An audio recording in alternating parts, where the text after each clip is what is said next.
De novo protein sequencing algorithm is not very effective when we use it against the known and unknown proteins, but it's very useful when we use it against the different types of spectra that is almost complete or near to completion. And as we know that the different types of spectra, they are almost incomplete, so we can get the very ambiguous solution for these spectra. If we had access to a database of all proteins from a genome, then we would no longer need to consider 22 L peptides, that we know that we have to generate different types of peptides with different sizes. And we sequence to interpret an MS spectrum, but could instead limit our search to peptides present in this database.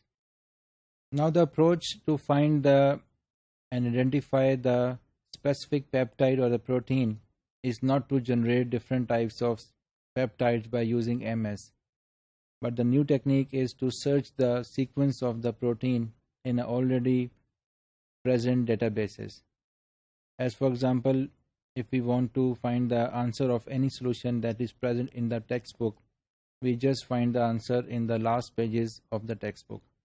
So similarly, we just compare the sequence of these peptides that are present in the databases.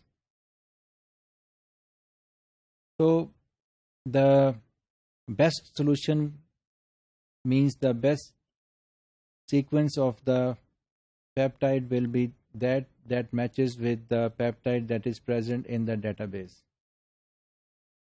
And on working on this algorithm, algorithm known as Sequest is developed by the John Yates and its colleagues, and the function of that algorithm was to find the best possible sequence that is generated from the experimental data and compare it with the already present sequences of the proteins in the databases. So we formulate the protein identification problem as follows. And we know that we have to find the protein from a database, as we already discussed, that best matches the experimental spectrum. So we have to find the experimental spectrum in the database.